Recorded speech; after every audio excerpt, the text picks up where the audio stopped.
I'm getting too started. So today's webinar is Engage Diverse Donors with Culturally Informed Marketing Strategies. Really great to have our guests here today. I'm very excited about this. I already have questions. They told me to wait till the end, but I already have questions. But I'm excited to have you all here today to join us for this conversation.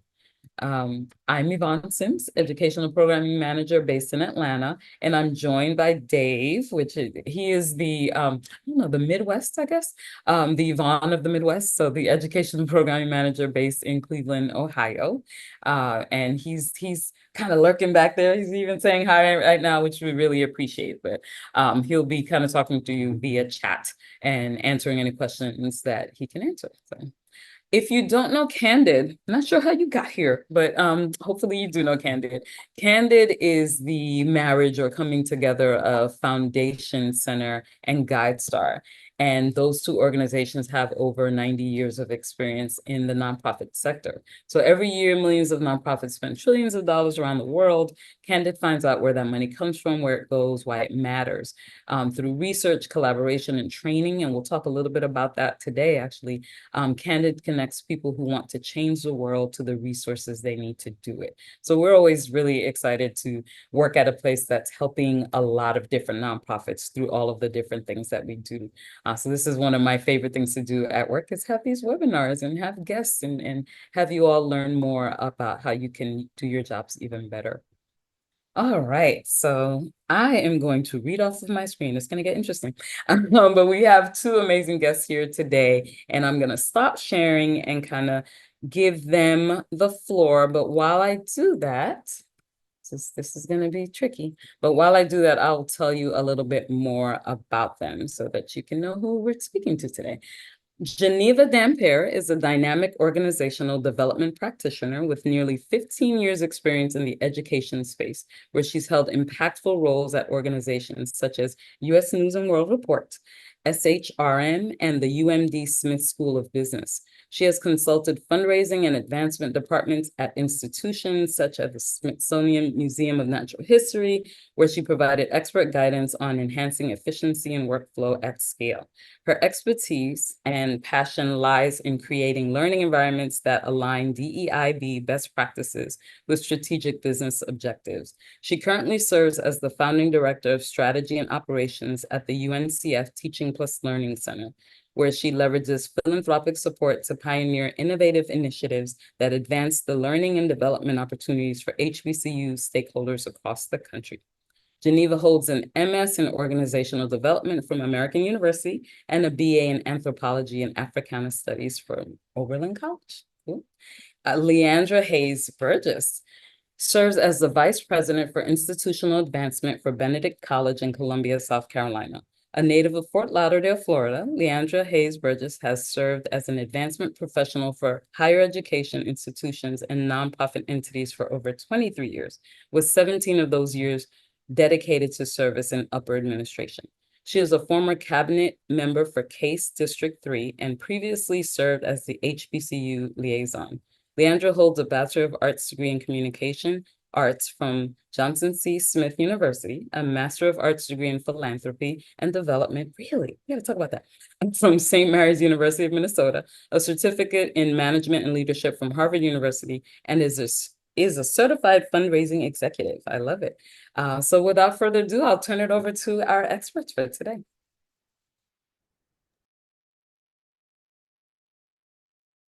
And thank you again, Yvonne and the team, for the warm welcome and opportunity to connect with the Candid community today. I really appreciate this.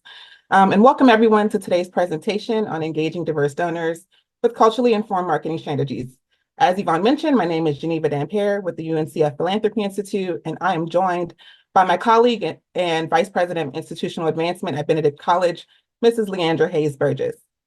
So in today's presentation, we will explore how strategic, intentional, and innovative approaches can enhance fundraising efforts with a particular focus on HBCUs and nonprofits serving BIPOC communities. But before we dive into the lesson, I wanted to ground the conversation by explaining how the UNCF Philanthropy Institute came to be. So the UNCF Teaching and Learning Center actually was created in the fall of 2021 with the mission to enhance institutional stakeholder value and effectiveness by advancing their professional knowledge, skills, and abilities through the creation of innovative operations, practices, and pedagogy. We aspire to be an educational change agent on our campuses by broadening the focus of our resources and attention beyond our students to focus on the faculty, staff, and administrators who work at our 37 member institutions, as well as other HBCUs, MSIs, and PBIs. We also see ourselves as a conduit for strategic institutional research and engagement. And since the inception of our department, the Teaching and Learning Center has been intentional about centering the voices of our institutions in all the work that we do. And we do this by use of frequent cycles of surveys and focus groups that use the feedback to create customized approaches to meeting our institution's needs. We provide organizational and training and development opportunities through various programs and initiatives, such as our TLT Talks, one of our newest initiatives, which is a series used to create space for HBCU faculty and stakeholders that present and learn about engaging and relevant subject matter topics from their peers. In just one academic year, we have been able to grow that community of practitioners to over 300 participants. So we can see the value and the need for the work that we do as we try to accomplish and execute on our vision. Our colleagues at AbbVie and Candid published a great report in 2022 on the philanthropy of HBCUs, and they'll be talking about that report a little later in the presentation, so I won't steal their thunder, but I did want to highlight one particular finding that I thought was really pertinent. We can see that there's a $2 million shift of seismic underfunding of Black institutions and communities due to the racial bias in philanthropic giving. Even with the racial reckoning that the United States experienced in 2020, which resulted in an increase in giving in Black institutions and organizations, that still did not fill the gap for the historic under-resourcing that our HBCUs continue to face. So the UNCF Philanthropy Institute was established to propel professional development and networking for those responsible for raising considerable funds in support for HBCUs and other underserved organizations. So at the Philanthropy Institute, we take a holistic approach at enhancing the capacity of these individuals by being purposefully collaborative, which builds on the legacy of UNCF and our HBCUs. A first of its kind, the UNCF Philanthropy Institute provides training, resources, and opportunities, all designed by and for advancement professionals at Black and other underserved organizations. The UNCF Philanthropy Institute was established last year in 2023 with a goal to transform philanthropic leadership for those who support BIPOC communities to improve their fundraising outcomes. We are powered by the UNCF Teaching and Learning Center, and that's how we came to be.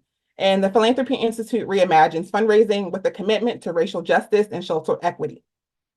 So as we all know, and as most of you know on this call, fundraising is both an art and a science. So we try to reinforce that with our stakeholders through our three primary pillars.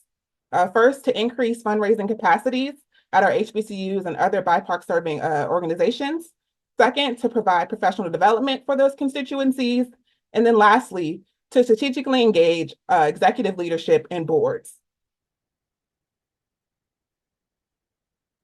So in just a short period of time, the Philanthropy Institute has been intentional about putting our pillars into practice. We take a holistic approach to uplifting institutions and other nonprofits by supporting transformation at the individual, the team, and the system levels. We do this through professional development training, tools and resources, institution operational assessments, and communities of practice, and practitioners, of course. So last fall, the UNCFPI launched a suite of professional development courses targeted at mid-career and executive level philanthropy stakeholders. This culturally responsive curriculum centers the realities and experiences of HBCUs and other BIPOC serving organizations, which ensures that they are skilled to face the fundraising challenges of today. All of our trainings can be offered virtually or in person and come with CFRE continuing education credits, which ensures that we are promoting ethical best practices in fundraising.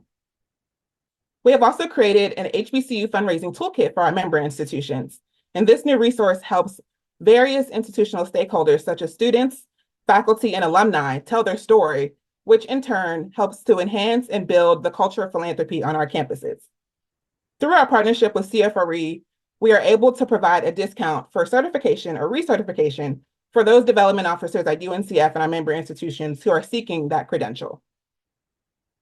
we conducted a series of on-the-ground institutional assessments with 13 of our member institutions last fall. And those operational assessments were focused, intentional reviews designed to highlight competencies, identify opportunities for greater efficiencies, and elevate strategies that maximize resource utilization, which is really important. Lastly, UNCFPI has hosted 2 formal convenings of HBCU institutional advancement senior leaders and their staff. And during those convenings, attendees were given the opportunity to learn from one another, connect, and engage in ideas in a setting that rarely is afforded to them. So the impact of UNCFPI has already been felt on most of our institutional campuses. We have been able to engage nearly 60 institutional advancement leaders and their team members from 27 of our member institutions in in-person convenings. And 27 is significant because that is over 1/3 of our member institutions, as well as when you think about the staff size of our development offices, 57 individuals from those staff or from those departments is a significant representation of our bigger HBCU communities. And in partnership with the Indiana University Lilly School of Philanthropy, we've been able to deliver a series of 8 custom courses ranging from donor cultivation and stewardship to working with what you have. And these courses have been approved for CFRE credits, which also ensures that our development officers receive the continuing education that they need to attain and maintain that internationally recognized certification. Finally, a number of our institutions have been able to make strides by using the data that they received from their operational assessments. These assessments provide an objective perspective and offer tangible recommendations for how to fill the gap in their institutional advancement offices, as well as give them an implementation plan to support their transformational journey. So as we can see, we hope that you will be able to join and continue to uplift and upskill fundraisers so that we can in turn enrich the communities that they serve. And with that, I will pass it over to Grace at Candid to discuss the Philanthropy and HBCU report. Yeah, I'll just say Grace is one of our directors of research, and I'm really glad that she was able to hop in today to talk about this because we know that a lot of the research done has a lot to do with what you're doing at UNCF and what we're all trying to do in terms of really changing the sector. So I'll pass it over to you, Grace. Thank you. Hi, everyone. My name is Grace. I'm, as Yvonne said, the Director of Research at Candid. And last year, Candid and AMPI, a philanthropic partnership for Black communities, we worked together on research about foundation funding to HBCUs. This was the most comprehensive look at philanthropic support to HBCUs. And what we found surprised us. I think folks generally have a sense that funding is low, but I don't know that anyone, including us, realized the extent of the disparities in funding. So a historical analysis showed a declining funding over an 18-year period. Normally, philanthropy tends to grow from year to year, and we saw that the opposite was happening for HBCUs. The headline for the report became the comparison to the Ivy League schools. What we found was that the average Ivy League school gets 178 times more funding than the average HBCU. So put that another way, for every $100 an Ivy League school gets, 56 cents goes to an HBCU. And people will say, well, that's not the right comparison. HBCUs are a mix of private and public schools, 2-year, 4-year schools. But even when we looked at similar schools by geographic region, type of school, we still saw that they were getting about 2/3 of what these comparison schools were getting. And the report also includes some qualitative research. We did interviews with funders, with development professionals at HBCUs, and focus groups with HBCU students. And so the report kind of talks about the challenges, also the opportunities, and why HBCUs are a terrific investment for funders looking for impact in their funding. So that's the highlights. It's a free report. The link is available on the slide. So if you want to learn more, please check out the full report. Thanks. Thank you, Grace. And we'll put the link in the chat as well. Thanks. All right. Thank you for that information, Grace. Really appreciate it. So with that, I will pass it over to my colleague, Deandra.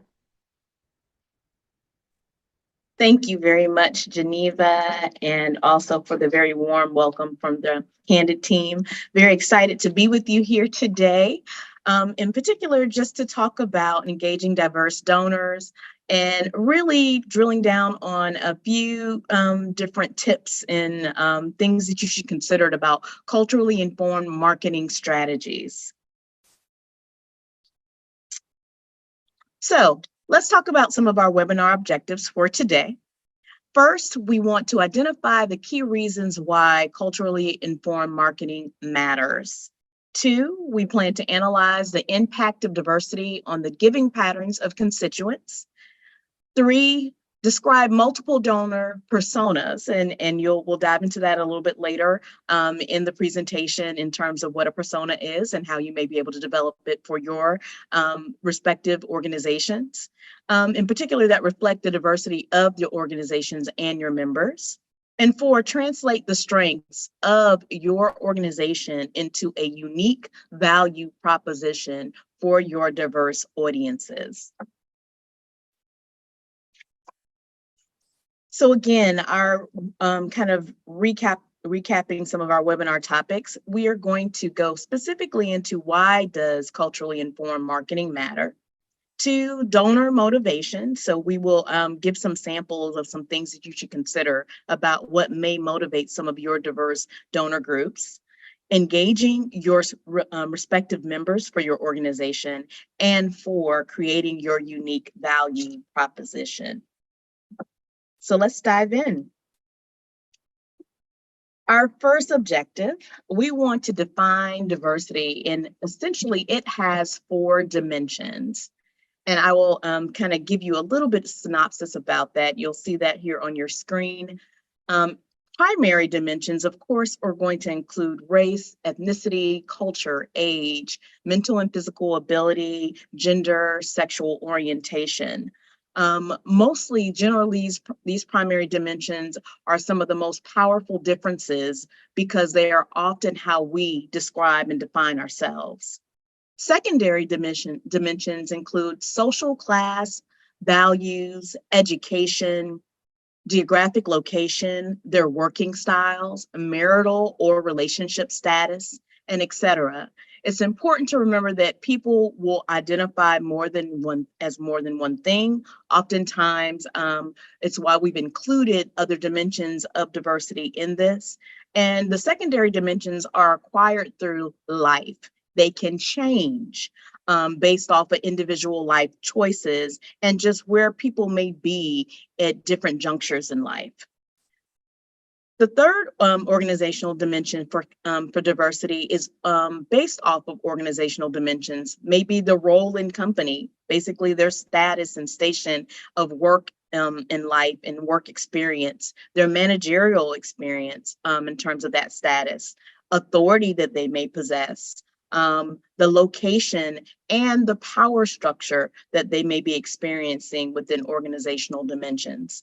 And lastly, the cultural dimensions are basically around traits and preferences that are shaped by culture. That is by being and doing. What are the things that some of your constituents enjoy engaging in, and how do they show up in the world? Competition and cooperation, conflict resolution, how they move through and deal with things that may be challenging for them, preferences, and also individual and or team in terms of how they work. So a little bit more about culturally informed marketing. It is essentially an approach that considers the cultural backgrounds, values, beliefs, and preferences of the target audience. And when developing marketing, when essentially developing marketing strategies and campaigns. It also considers and recognizes that individuals from different cultural backgrounds may have some unique perspectives and experiences that influence their behaviors and their preferences.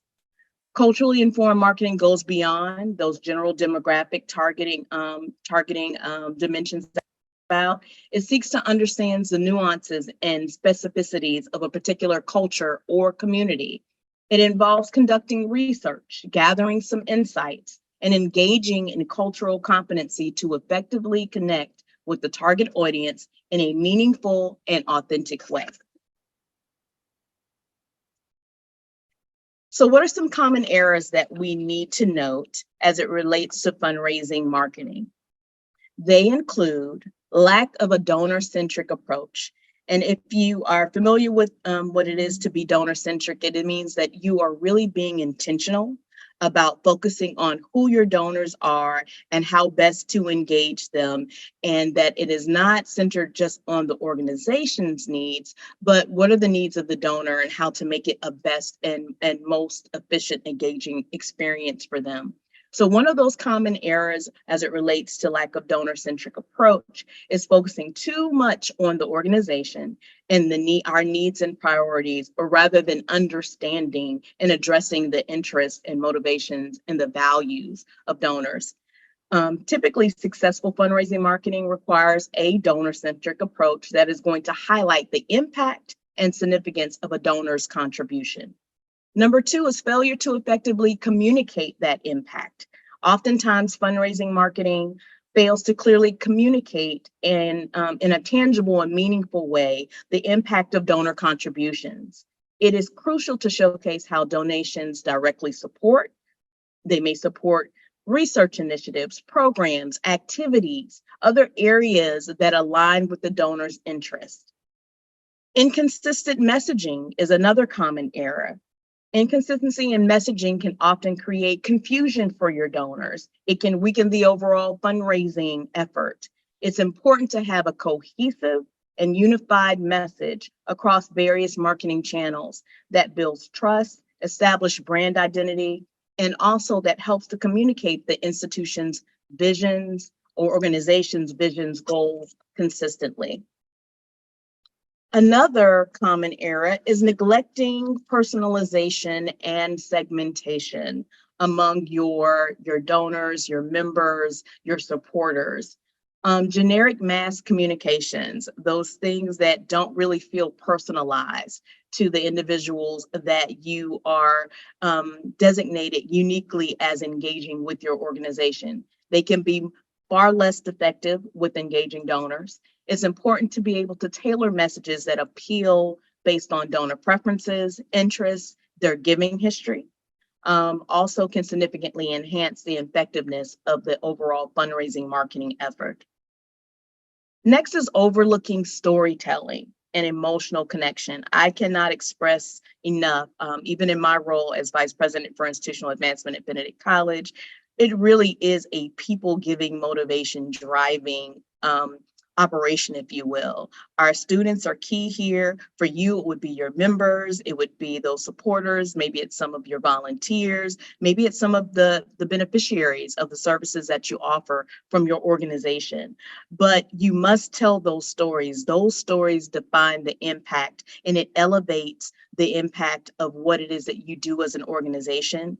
It showcases the success of the organization. So please leverage the power of storytelling and emotional connection. You will never know how many people you may draw in by showcasing an individual, and maybe it's a service that you provided for them, or an individual that donated and what they gained by interacting with your organization. It can inspire empathy, and it can absolutely motivate donors to contribute. And lastly, insufficient use of digital platforms. We live in a digital world, and whether we like it or not, it is moving us and it touches us probably in every facet of our lives. And when you look at the rise of AI and other tools, we certainly can use it as a resource. Otherwise, other people can define it as a tool that may not be a resource for us. So make sure that you are leveraging all of the digital platforms that you possibly can. In today's digital age, we must have a strong online presence.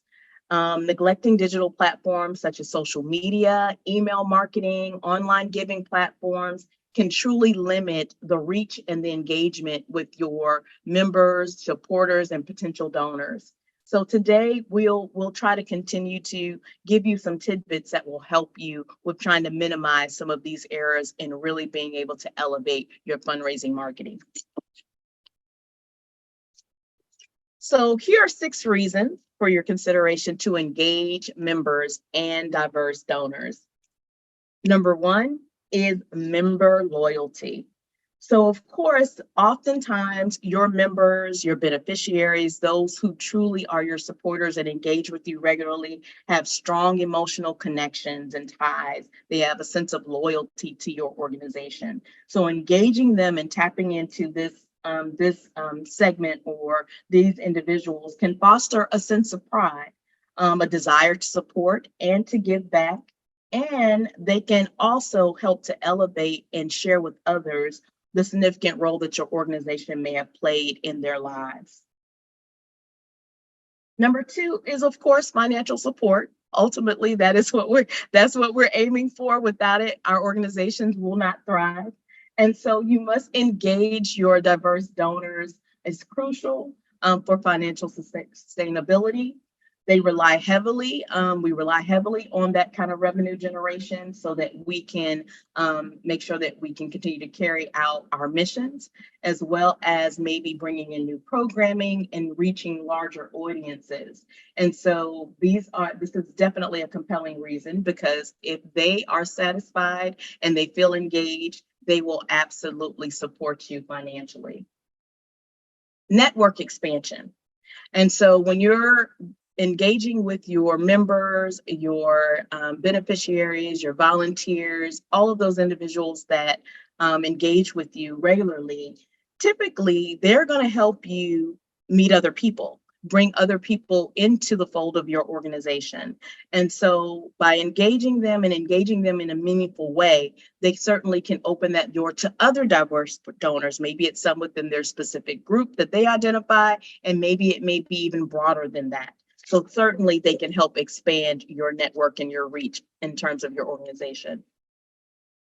Next is advocacy and support. And certainly, while we can always tell our own story, at some point in time, the evidence truly is in those that we serve and those who connect with us, who honestly are not getting paid. So they can't be tied back to, well, you're doing that because it's your job to do it. It's because they sincerely care. And that is what really helps to kind of move the needle as it relates to strengthening our marketing efforts and being able to truly enhance our fundraising efforts.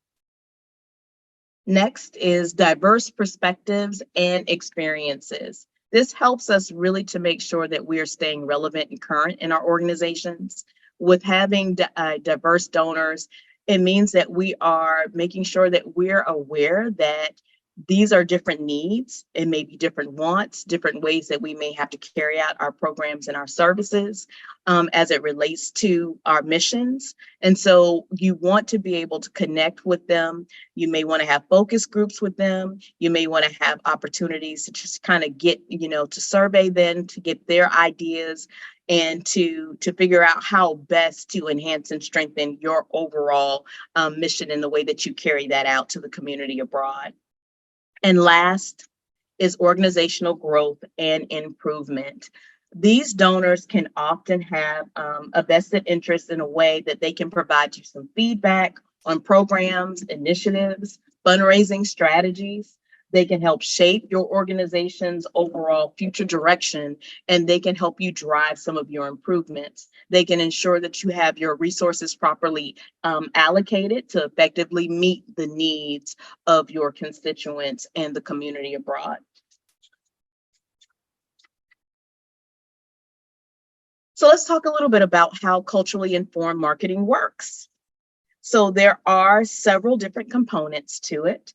One is centered around cultural research. So it's important, if we're going to be culturally informed, then we have to make sure we have some knowledge centered around it. So you do have to do some research with the different diverse groups that you are planning to engage to ensure that you know how best to connect to them, that we aren't doing things that may be offensive, that we aren't doing things that are not thoughtful in our approach, in our outreach, in our communication.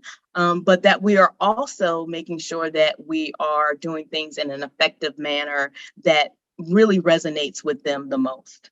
And so making sure that you're aware of their values, traditions, is very, very essential to that in terms of your cultural research, and in particular, the preferences of your target audiences.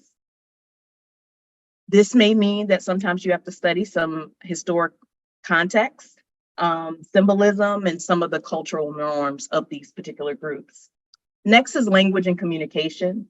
We need to make sure that we are sensitive and that we're using language that truly does resonate with our target audiences and reflects their cultural identity.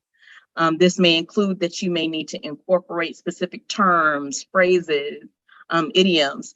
I'm excited because I work on a college campus every day, and really they keep me really hip, and that's probably not a word that they would identify with, but it really makes sure that I am aware of what the new kind of cultural terms are, and how to best to connect with them. And so I'm excited. I also have teenagers and college students also that I'm a parent of. So they make sure that I stay relevant and I stay current. So it's important to do that also with your diverse groups that you are engaging with. Visual representation also. Using visual elements such as imagery, colors, and symbols that are culturally relevant and appealing to your target audiences is also vitally important. It can help to create a sense of familiarity, connection, and enhancing the impact of the marketing message overall. And authentic storytelling. Again, we cannot express how important storytelling is. Certainly, it's important to be sharing stories and narratives and experiences that align with the cultural values and aspirations of your target audience. Authentic storytelling helps you to create an emotional connection, and it demonstrates genuine understanding of their cultural context. Here at Benedict College, we serve a fairly large first generation college student population. They're also largely low wealth. And so we identify with what are some of the things that they experience coming from those backgrounds. And we tend to try to make sure as we're engaging parents or engaging students that we're connecting to them in that way. Not in a way that could be considered offensive, or a way that seems like that it pities them in any way, because that's not the case, but letting them know that we understand, and we also understand that they have some goals and objectives, and we can help them to achieve those things. Next is our sensitivity and respect.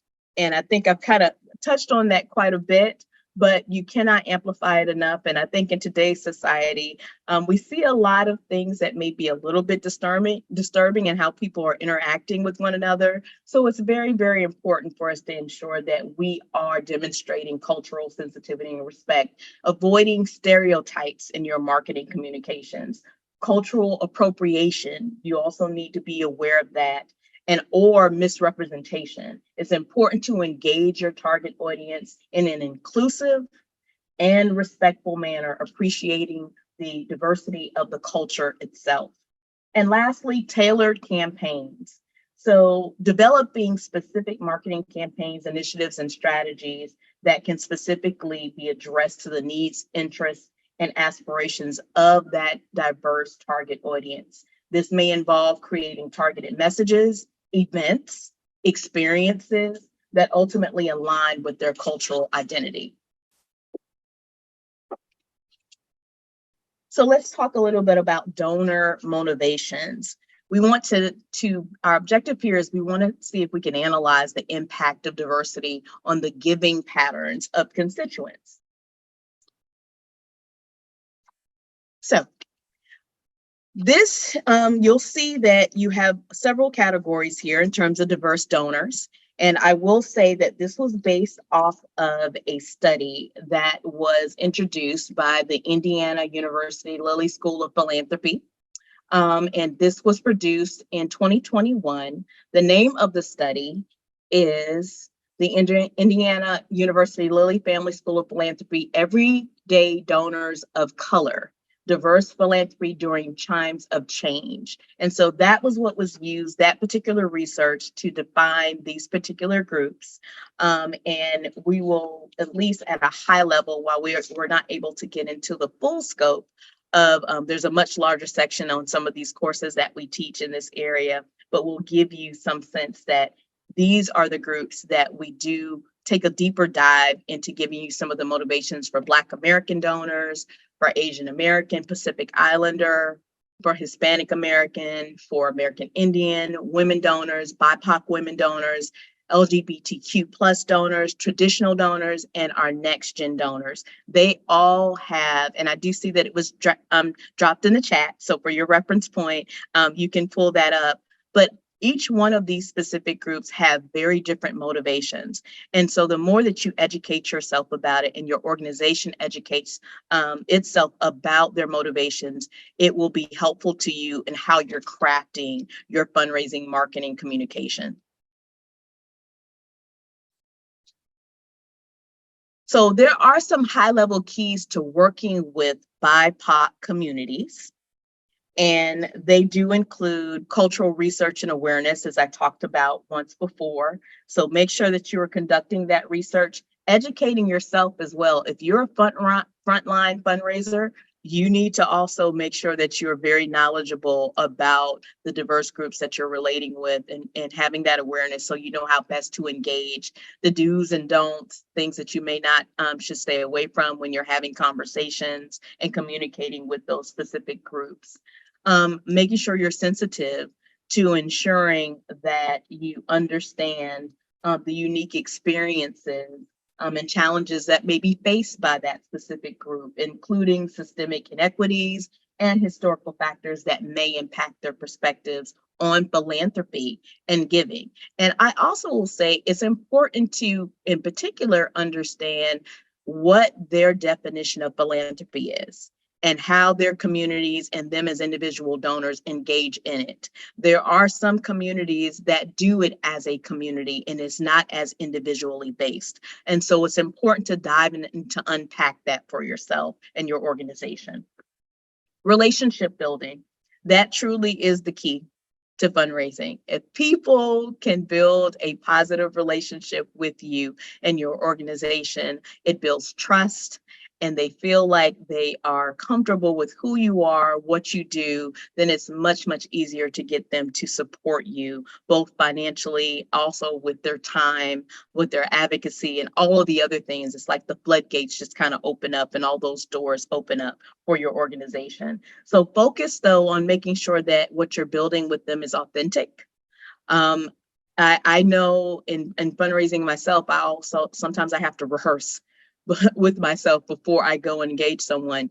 Am I coming across genuine and authentic, or am I sounding like I just have like check boxes? I think it's important to really have authentic, to have organic conversations with people, and to be able to make sure that what you are doing and how you're engaging them is one that you're listening and that you're really trying to build a meaningful relationship with them. Community collaboration and partnership also. So it's important for you to collaborate with the community leaders of these diverse groups. That also will to make sure that it adds trust for your organization. It makes them a little bit more comfortable with sharing that, and because there's always leaders, or as our students call all of the influencers. You know, for them it's about influence. Who are they listening to? Who is it that they will say that, you know what, we will put a stamp of approval on your organization or your program or your activity or whatever it is that you want to engage them in. So make sure that you're engaging with those community leaders, organizations, influencers, and establishing partnerships where they can see that you really care about what it is that they care about, and so much so that your organization is willing to partner with some of the groups and some of the leaders and other entities that do some of the work that they care about that extends even beyond your mission. Certainly you want to make sure those things align, but it is important, and it will help you move your network and grow your network as it relates to these diverse groups. Inclusive in outreach and communication is also very important. You want to develop some culturally relevant communication strategies that will really resonate with communities of color. Use, again, language, imagery, narratives that reflect the diversity and strengths of their community. Avoid those stereotypes, tokenism, and also make sure that you are leveraging multiple communication channels, including and maybe community-based media, in addition to social media or some of the grassroots networks that reach and engage those community members effectively. We also want to focus on the tailored programs and initiatives. So once you kind of gather all of this research and you have far more awareness, you're tapped into those leaders, you develop some key relationships, you are develop those inclusive outreach and communication tools and pieces. So now how are you tailoring your programs to also reflect all of these data points? And understanding really is about understanding, this greater understanding that you have about these diverse populations and applying that to in the ways that you carry out your mission. So make sure that you are doing that to tailor that, and also that you're highlighting that work so that they can see the strength of it, which can also grow their relationship with you. Long-term engagement and stewardship also is another high-level key to working with BIPOC communities. It fosters long-term relationships. It also can help you to go beyond those one-time donations. So now they're invested. You want those communities to be vested in the work that you do and not have it to be a short-term engagement. You also want to implement some robust stewardship strategies. So that, honestly, to me, is the real key to fundraising. Once you get a donor to give, how are you stewarding them? And so that they will remain. It always costs a lot more. And if you know, for those of you who are constantly fundraising, to be able to attract a new donor than to retain one. And typically those that you retain will also bring others to your organization. And so you do want to make sure that you're fostering those types of long-term engagements and that you're stewarding them properly. You want to give them regular updates about the impact of their contributions and demonstrate accountability. Accountability truly is a wave that I think that is picking up steam more and more as we think about philanthropy and the philanthropic space as a whole. People want transparency about how you're using their funds, and they also want to know that their contributions are indeed making a difference. So let's talk about engaging members. So our objective here is we want to describe multiple donor personas, as I talked to you about earlier, that reflect the diversity of organizations and its members. So how do we do that? So let's describe first what a persona is. So it is, for us, a fictional profile that is representing a group of real people based on their needs, motivations, behaviors, and interests. Personas are vital to a good marketing and development strategy because they allow you to understand and message your audience members effectively. Now, for some of us who may be really old school in fundraising, this may be likened a little bit to prospect research, but it's done in a way that's far more thoughtful, and I think it's more humanized, so that we know how to best engage individuals. So let's give you an example. Oh, I think I'm jumping ahead. So first, let's talk about why we want to actually use the donor persona in culturally informed marketing. So you'll see this little kind of pinwheel here, if you will, that kind of gives you some data points around that. So it's audience segmentation in particular is going to help you with being able to identify what are those relevant characteristics, such as demographics, cultural background, interests, and engagement levels. And by identifying those different personas, you can then tailor your marketing efforts to meet the specific needs and preferences of each segment. Next is cultural relevance. Culturally informed marketing aims to incorporate cultural nuances, their values, experiences into your marketing strategies. So if you use personas that help you to understand the cultural backgrounds, identities, and values, this will also help you to develop succinct messages that have the appropriate content, and that the initiatives that are culturally relevant are those that can actually resonate with each persona. Next is messaging and content creation. So here we focus on targeting messaging and content that aligns with their interests, motivations, and communications preferences specifically. By understanding all of these unique needs and aspirations of each persona, fundraisers can then develop compelling narratives, storytelling approaches, and marketing material that will speak directly to those unique groups' experiences and their values. Communication channels are also vitally important as to why we should use donor personas in culturally informed marketing. It guides kind of the selection of appropriate communication channels. So it determines, oh, is it best for us to communicate with somebody by phone? Should we text message them? Do they prefer to see messages via email? Is an in-person visit is where we can best resonate with them or kind of open that door or to build that relationship. It may also, these different segments, groups may also prefer various communication channels. So it may be a combination of several. It may be a newsletter. There are some that still like to have a piece of paper in their hand. All of those things have to be taken into consideration. Engagement and relationship building.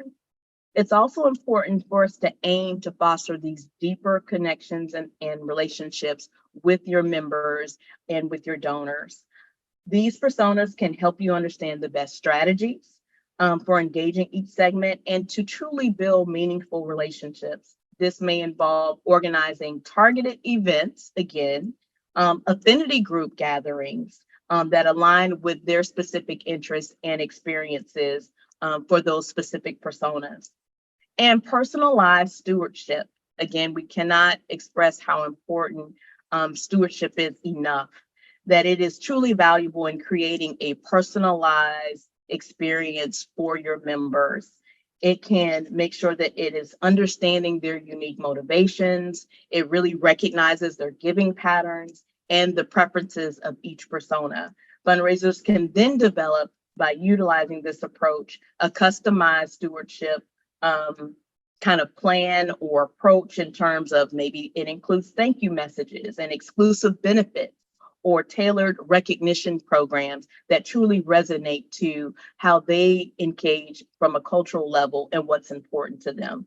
So by overall, if you utilize all of these different kinds of segments within the culturally informed marketing personas, you're able to really target how you are marketing to your members and your donors. You're able to make sure that you are speaking to the things that are most important to them, that speaks to their interests, and you have then a better framework of understanding of their diverse experiences, their values, and their overall motivations. And essentially, it just lets you know that you're fostering a sense of belonging among those groups within your organization. So here is the example of the persona that I mentioned. And so let's say that Nina is one of your former organization volunteers.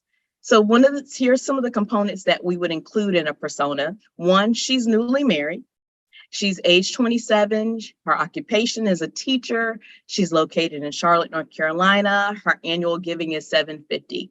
So that within itself can tell you, you could probably look up what teacher salaries are. You know that she's living kind of in a southern state in the East. You know that there are different cultural nuances there. It gives you a little bit of information just from the onset, just by biography. Also, you know her age range. So you also can look at some of the generational differences for people that are in that respective age group. Life context. Most are working at this age. She may even be planning a family, may not be, but she may be planning a family, so that's something to consider. She's also newly married, so she may be learning how to manage money together. Now, they may be independent even within their marriage to a certain extent, but they also have a union and they may have other things going on jointly that may also affect maybe her ability to give, the amount that she may give, just how she thinks about giving at this particular station in life. Motivations. Succeeding in her career are probably going to be at the top. She's newly married, she's young, she's probably young, very young in her teaching profession, and she wants to be successful at her respective profession. Connecting with her spouse. She's newly married. If you're newly married, you absolutely want to be connecting with you're trying to deepen that relationship. So that's also a focal point for her. Motivations, maybe giving back. She was an organization volunteer, so you do know already that she had an affinity to volunteering and that she does have an affinity to giving back in some way, whether it's her time and or giving. And a sense of duty. So it's certainly, even in her volunteering with your organization, says that there's something that she has a sense of duty in terms of her citizenship, and also how she engages with her community. Other parts of the persona is that there may be some objections to giving. So for Nina, she's still paying off student loans. So this is huge. Now, thankfully, recently there's been a lot of loan forgiveness. Maybe Nina has put in an application, but we don't know that. And so right now, what we know about her is that she has them and she's paying them off. So that too may give you some sense of how are you engaging her at what level. It may be offensive to Nina to go and ask her for a huge major gift. And we don't know whether or not she has that as a resource to give. Preferred contact methods. She prefers to be contacted through text and social media. So if you call Nina or if you send Nina a letter, she's probably not going to respond to you. She's probably not going to engage with you. She prefers quick and highly visual content. So you better be succinct when you contact Nina, and everything that you want her to understand, it needs to be very short and concise when you're engaging with her. And she likes frequent contact. So that contact monthly. So for some of us, we may think that that's infrequent, but monthly for someone who's 27 years old is pretty frequent. And so I would say that it's important there. That would inform so much about your marketing strategies. Now, here's some pain points. Lack of career support. So she's concerned because she feels like in her role as a teacher, she's having to basically make her own professional development plan and work her way up, and she's not getting a lot of that support otherwise. Maybe there's something that your organization can do to help her. So that's otherwise, that may be something that's a distraction and really front of mind of Nina. And so you may not be able to engage her in certain ways, or you have to shift your approach in how you're engaging her. And then feels that their small donations won't make a difference. And so in your messaging, how do you combat that? To let her know that every size donation makes a difference, and here's hers, no matter what size, how it makes a difference in your organization. Additionally, some more things that we know about Nina is that these are the needs she has from your organization. She wants networking opportunities. That absolutely aligns. If she's saying that career development was a pain point, she's looking for ways that she can network, maybe beyond just what your organization does, but maybe other teachers. So is there a way for you to segment groups of other teachers that are maybe within your particular organization that you can connect her with? And then targeted engagement. She may want to be with other individuals that are specifically from her particular cultural background, her age range, her profession, maybe other newlyweds. There are many different ways to kind of look at that and slice it up so that you have some different approaches for how you may engage Nina. And then organization needs. She absolutely likes to volunteer, donate, and she will help to introduce to your peers. So in terms of what you need and what it is that she does, we know that she's a former volunteer, we know she donates, and she knows that she wants to be networked. So you may have a perfect donor right here in Nina, but you've also been informed how best to engage her. You won't be wasting resources on sending her a letter. in the mail. You won't be wasting resources and maybe having people make phone calls to her. You know directly how to engage her and how to connect with her in a meaningful way. So lastly, and we talked about this early, and there is going to be a little bit of an assignment that we won't do here with Candid this particular session, but something for you to take away at the end as you think about creating your own unique value proposition. And so the objective here is we want to translate the strengths of your organization into a unique proposition, a value proposition for diverse audiences. So the importance of your unique value proposition for you in terms of definition is that it really describes the value that your organization offers to donors.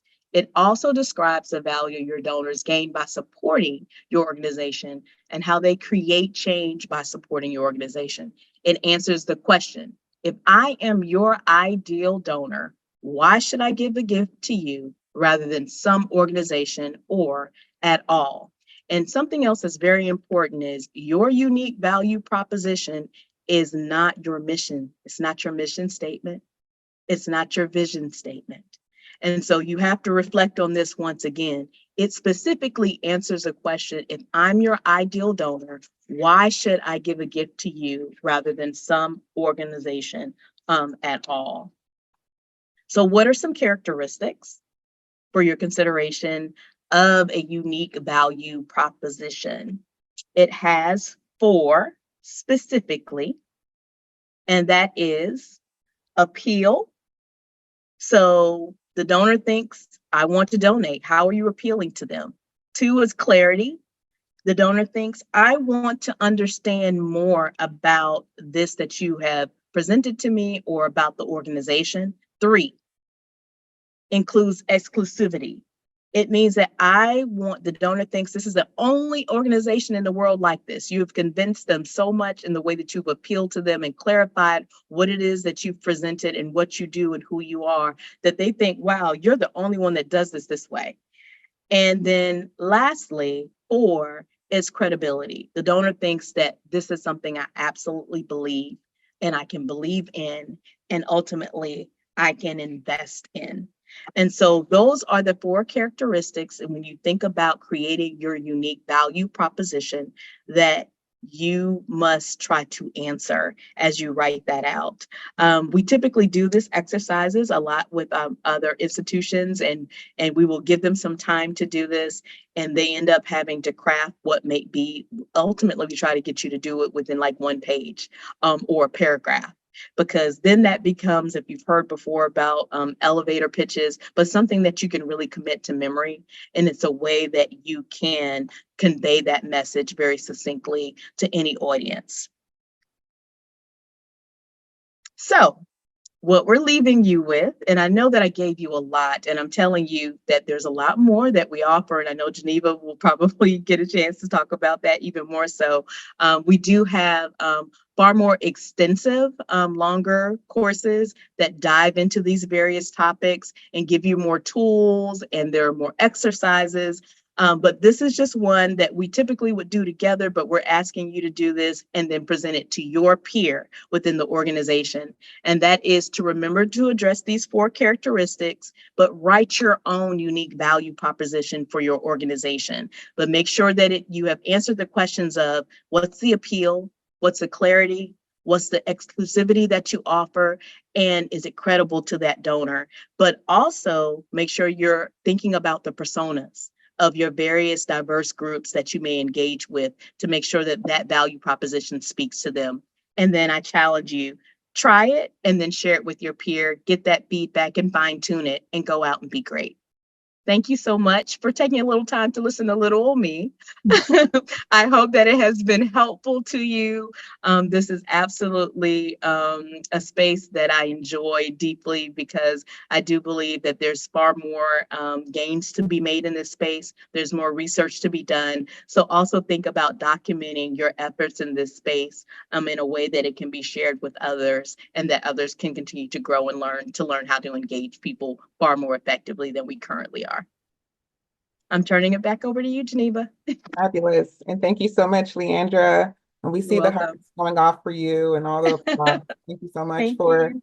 that great presentation and for sharing some of the things that we do here at UNCF Philanthropy Institute.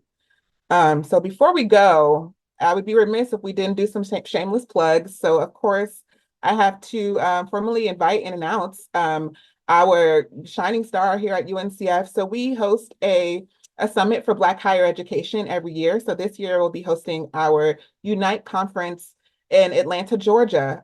So that'll be July 28th through August 1st. So if you liked what you heard today, and if you are invested and engaged and interested in learning more about HBCUs, about K-12 education, as well as about other facets and arena as it relates to Black higher education within the United States, please consider joining us and attending the conference. So you can see on the screen right now, if you go to uncficb.org/unite/attend, you'll be able to register for that convening this coming July. I'm very excited. We'll be doing a number of fundraising and advancement workshops there as well. And we are garnering or anticipating we'll have about 2,000 stakeholders all in one space to convene over that week to engage on really riveting and interesting conversations about how we can move the needle and push forward the work that we're all doing for Black higher education and HBCUs right large. So very excited for that convening. So consider attending if you are available.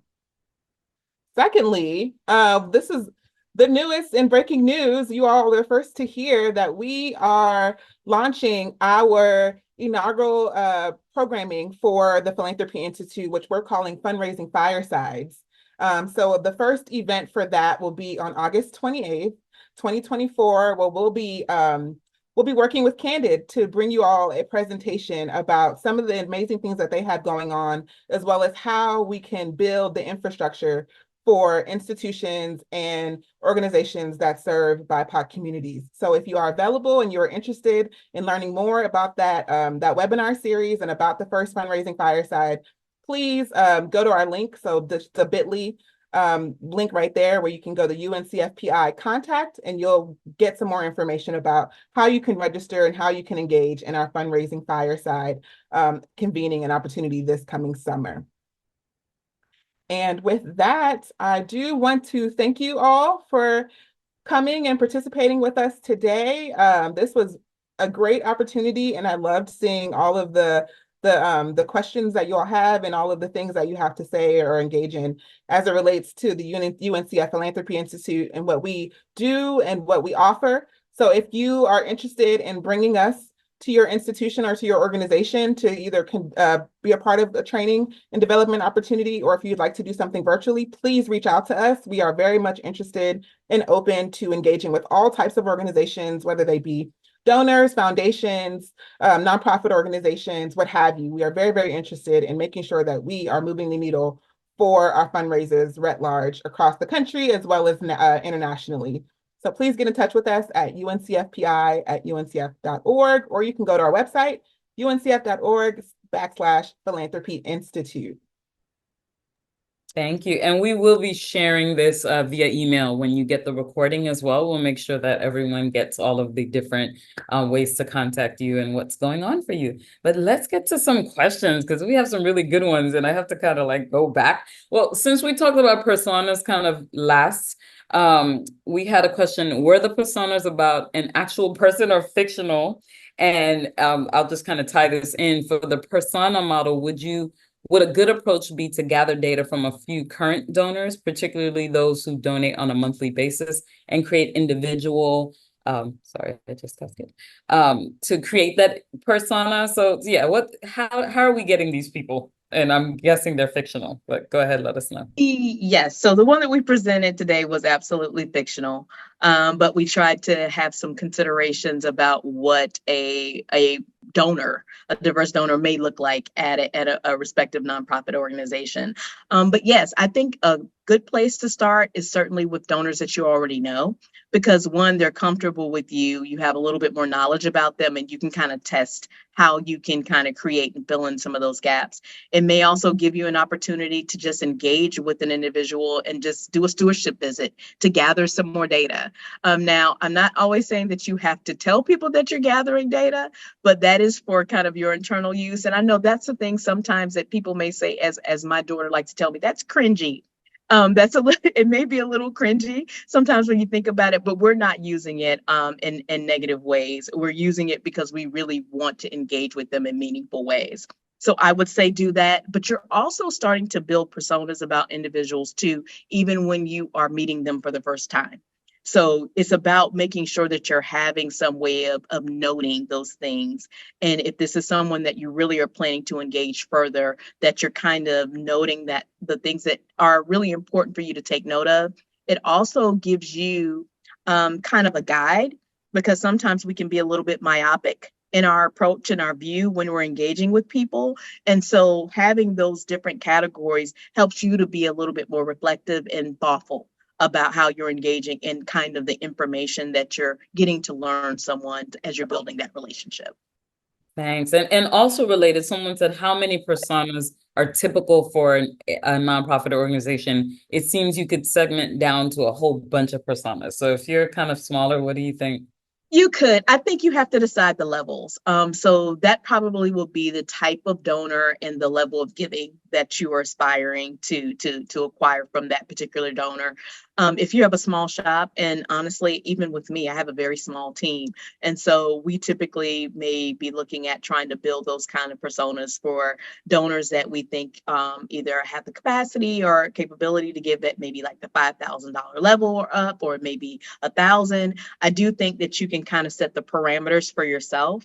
But eventually it will become something that is second nature that you're just doing naturally. And that's the whole point of us making sure that we're always inclusive in our approach and that we're thoughtful in our approach. And so that we're naturally programmed to engage and to be taking in those kind of data points about individuals. Thank you so much. I might be combining these questions because I just feel like they can be, but you tell me Okay. if you want to answer them separately. Someone asked, can you provide examples of successfully culturally informed marketing campaigns? And then someone else asked, what resources are available for reaching out to younger Gen Z donors? So I guess I'm thinking that there might be an answer that combines the two. So I would not say that there are like some specific campaigns that just focus. I have to tout UNCF. We are an organization. Well, and I guess you can also talk about too. This organization has been around for getting ready to get towards a century pretty soon, right? Yeah, Just had our 80th anniversary, and so, but it's been very specific about how we have been engaging BIPOC communities intentionally for a long time, but even beyond that. And so I would say that you could probably see a long history there. You could search their website. Geneva may be able to even give you some other tools, but this is a great example of one that has been intentionally structured to engage these communities and has lots of different initiatives and strategies of how they galvanize these communities and beyond. And then as it relates to the Gen Zs, I will say in terms of strategies for them, it really is a lot technology based.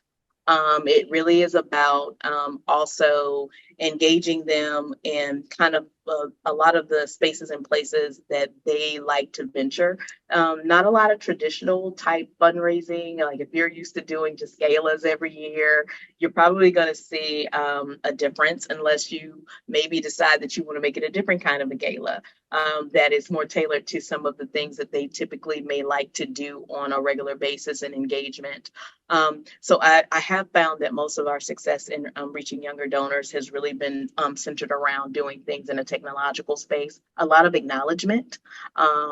They certainly typically like to be promoted in social media spaces in particular. So getting to know what they're doing, how they are growing and evolving and promoting their work is also a huge engagement tool as well. So those are probably, while I couldn't certainly pin down, because I think it really does vary based off of the different groups and some of their cultural norms. That's what I found with a lot of the Gen Zs. They're not going to sit down and have long conversations with you. They're going to talk about themselves quite a bit. And I'm not saying that they're absolutely, just obsessed with themselves, but I think it's natural. They're in a space where they are growing and they're looking to accelerate pretty fast. And if your organization is not going to help them do that, or unless it's something that's very personally in terms of connection for them, then you may not be able to engage them with some of those traditional methods. Social media, you got to be present there. Like, they validate everything in that space in particular. So keep that in mind. If you don't have a website, or if you don't have in particular social media presence, it's almost like, do you really exist? So, making sure that you're showing up there is very important. Yeah, if it didn't happen if it's not on social media. I'm Exactly. sure Exactly. I have teenagers too, so it's like, why are you recording this stuff? Right. Right. But let's stay with them for a moment, because someone said that research is showing that they don't trust institutions. So what is it that's being done? For instance, what do you recommend on your end if they're not trusting institutions? It's transparency. You got to get real granular. And that means if you said you took this in, and it's also about doing things expediently. So it's transparency. And if I gave you this money, let's say that 1 week and you did a campaign, the next week they want to know how you use it. Can you give me an example? I want to show, they want to engage. Oftentimes we find a lot with our younger donors here. If they gave to a scholarship, they want to be able to engage with that student that they supported. And they want to be able to make that immediate connection. They want to be a part of the process of the selection. They're not as hands off. And so I would say that is the thing that is most important to them, and makes it real and builds trust. I love that. That's a great answer. Can you share how to start doing cultural research on our target audiences? What are some specific actions you recommend for folks who are just starting on this path? Well, I think the Lilly study is one in particular, and I would we partner with Lilly in terms of UNCF as well, so that they have a number of tools. That's not the only study that they have some that are focused specifically on women, other groups. I would start there first because they are centered on philanthropy specifically. So they're really kind of honing in on this particular space in particular. UNCF too, I would say, as you're looking at the African American community, as well. There's a lot of data points there. You also, I would say that you can also just start to initiate this research, because we're looking at how can we contribute to this space by studying and looking at your own donor profiles and your database. Start there and see where you can start to have focus groups. And it's just about engagement. We want to learn more about you as an individual, and also as communities, and also give your thoughts and impressions about what the work that we do, and how best would you engage with you. You just ask outright. You'd be surprised at the organic information that individuals will share, because you asked them and you thought about, I'm interested in learning more about how we can engage your community. There are lots of different nonprofits too that when you think about, you can also just survey among other nonprofits that serve specific diverse communities. And so I don't think sometimes, because we're so busy and we're small and we're lean and we've got so many huge goals and objectives, oftentimes we don't realize that we've got resources right there about networking among ourselves. They do this well. If an organization has been serving the Hispanic community for 50 plus years, why are you trying to figure it out by yourself? Go to them and ask them and have those conversations and engage. Maybe you're doing some collaborations, and then you will start to acquire more of that information that will actually be quite authentic and very helpful.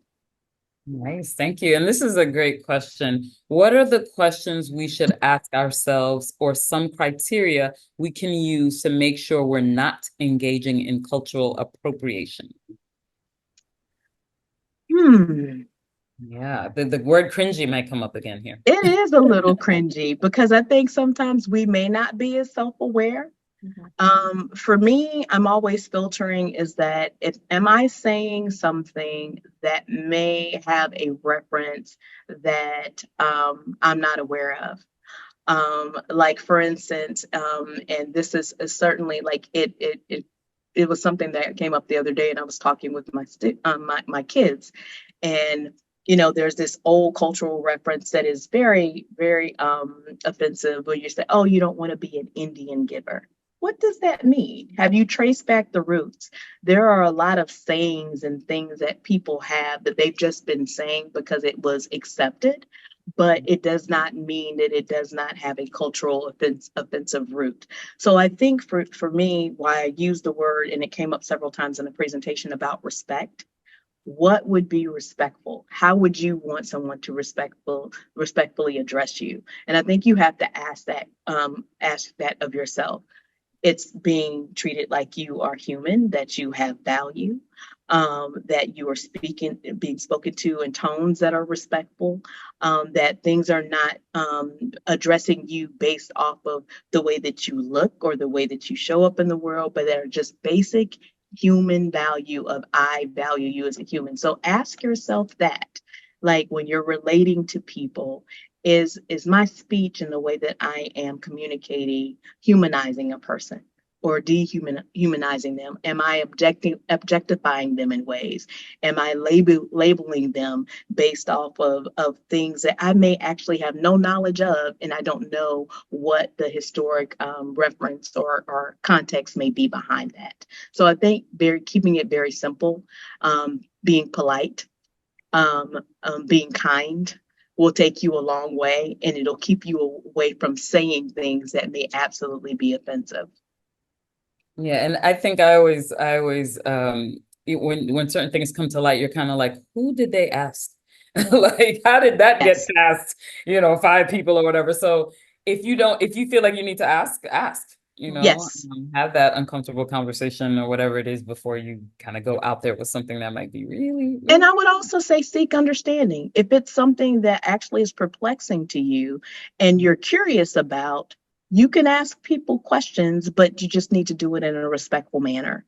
You need to present that I'm actually seeking to learn and to understand and to grow. And here's something that has always been presented to me. Is this something that is offensive? And you'd be surprised how open people will be to share with you, because you're coming in a manner that says, you know what, I see you, I value you, and I'm trying to learn how to be better as a person, better as an organization, and also how to better engage you in your respective group. Absolutely. Are diverse donors an untapped market? Or are we underutilizing them? That was another question. I still think there's an untapped market because, again, there's not enough information. So I think sometimes people are reluctant because they don't know exactly how to engage, or they're quick to label and say that what they won't do or how you can engage them. But it's because you have no knowledge of how best to engage them. I am not of the belief that there's a single solitary community that will not give up some resource, whether it's of their time, talent, or treasure. There is something that they can provide to you, but you have to be willing to explore what those ways may be without being quick to say, well, they don't. Gotcha. Thank you so much. So you talked about donor-centric language, and someone was curious about some examples of that. And then someone else also mentioned, are you familiar with community-centric fundraising versus donor-centric fundraising? So I will say I'm probably far more familiar with some of the donor-centric. Some of the community would probably be more about the fact that I am a HBCU fundraiser, so I'm a part of a very distinctive community. So I know a lot about this particular community. So I guess in some ways I do. But the donor-centric piece is that, in particular, like for instance, for an example, if I have a scholarship donor who was very vested in wanting to ensure that students are able to move to and through college, the language and what I'm going to be sharing with them a lot is about our students, about how their dollars mobilize our students, what kind of education our students receive.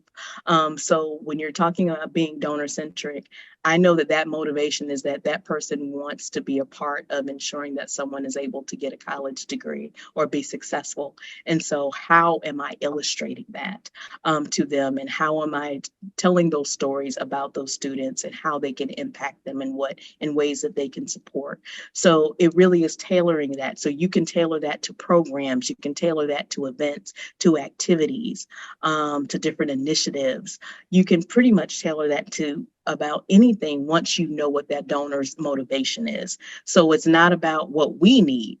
So you don't speak from terms of the organization. This organization needs this, this, that, or we've got these goals and objectives. They may not even resonate with that donor because that's not their motivation. So you really are tailoring your language to be very donor centered, and everything that you do with that donor, from stewardship to the events that you invite them to the way that you engage them, all of that is factored into that being donor centered based off of that motivation that you know about them. I'm glad you're mentioning that, because I think sometimes as fundraisers of color in particular, you're thinking that donor centric sounds like you care more about the foundations, like if you're talking about institutions in that way. And so you're trying to tailor or sort of mission creep, it can feel a little negative. And so I'm glad you mentioned that, because when you're an HBCU or you're an institution or a college, then you're talking about something a little different. So yeah, community-centric fundraising is much more about understanding the community and understanding, all of those things, but it's not the opposite of what you're talking about. So I'm glad you're able to mention that. So I guess I'll try one more before we go. On the common errors in fundraising marketing slide, are they listed in any particular order? So for instance, someone asked, should we prioritize storytelling over impact data? No, they are all high priority. So they're not in any particular order, but they all will ensure that you have a very thoughtfully crafted one that is culturally informed in terms of your strategy and approach. So you may decide that here's some deficiencies that I see. You may not have all of those as errors that you're making, but you may have some deficiencies and maybe a couple of others that you want to strengthen. So you may want to take a deep dive there versus others, and you may just want to enhance others. So I will say that while all of them are equally important, you as your organization has to assess, where are we doing things well here, or where could we actually take some time to grow, or where are we not even scratching the surface and we need to incorporate this into our marketing strategies. Gotcha. All right, I'm going to stick another one in here. Do you have a guide for translating the way organizations speak into a transparent, active way? If you do, then you've just invented something. Anyway, listen, I do not. I wish I did. Right. I do not. And the danger is, I think AI will probably jump and do it for us. which may not be a danger, right? That could be helpful. It could be helpful. But yeah, they were saying sort of get rid of the jargon. And I know for us, a lot of times when we're teaching around proposal writing, we're kind of like, let someone read it that doesn't do what you do. So they can tell you, like, I don't know what you're talking about, or they do, So that's something. But you don't have some magic wand. You don't have that. I do not have a magic wand, but I will tell you that time, effort, and practice will get you there. It absolutely will get you there. I like that. One of our students just said to me, I'm going to mess this up. Work only comes before success in the dictionary. I'm messing that up. Success only comes before work in the dictionary. That's right. I don't know the dictionary, but I was like, that's good. That's good. It's going to take some work. It's going to take some work. So that's totally fine. Right. Want to thank you all so much for being here, Geneva, Leandra. I love that you're introducing this here at Candid, because I know that we have a lot of BIPOC fundraisers. I know that we have institutions, and we don't necessarily cover that the same way. So I'm really glad that folks are here and that you're able to let people know, because we're going to send out a recording. We got slides, we got all the things. So I just want to thank you for being here, and I want to thank our audience as well. And just, if you enjoyed this webinar, I hope you'll come join us again. And I'll just let the both of you, each of you, have kind of a last word to give our audience before you go. And I'll start with you, Geneva. Yes, appreciate this opportunity once again. This was fantastic, and seeing all of the folks that attended today really puts a fire under us to make sure that we're doing the right thing and that we are moving in the right direction. So I appreciate the energy and effort that you all committed to being here, because presence is a present always, always. So my last plug will be to get involved and get engaged with us. So if you have any particular perspectives or goals that you have for your nonprofit or for your organization, whether it be a foundation, a fund, what have you, or just an individual contributor within your organization, if you have perspectives that you think would be valuable for the UNCFPI to consider or to work towards, please let us know. As I mentioned in the beginning, we're a very, very new entity within UNCF. So we are building and we are taking into consideration all of the different nuances and variables that our stakeholder groups have in mind while we build this out. So very interested in feedback as well as partnership and collaboration. So get in touch. Thank you. Yes, and I'll say, I just echo what Geneva said. Please do get involved with this work. Know that all of us at this point, everyone that's on this Candid webinar is a researcher. So I know it was mentioned earlier, Yvonne, you were mentioned about the fact that I have a master's degree in philanthropy and development. One of the things they left me with that program, and there are really only two that have been around for over 25 years plus. There's one at Lilly, and then also at St. Mary's University of Minnesota, where I attended, and they share faculty members and the like, is to make sure that you're contributing to the body of work. If there's information out there that doesn't exist that you need in order to be successful, you be the creator. So I would leave you with that, and just start somewhere, and you'd be surprised the capacity that you'll build with that effort. And thank you so much again for this opportunity. It was truly a pleasure. Thank you. Goodbye to all. We'll see you next time. Thanks again.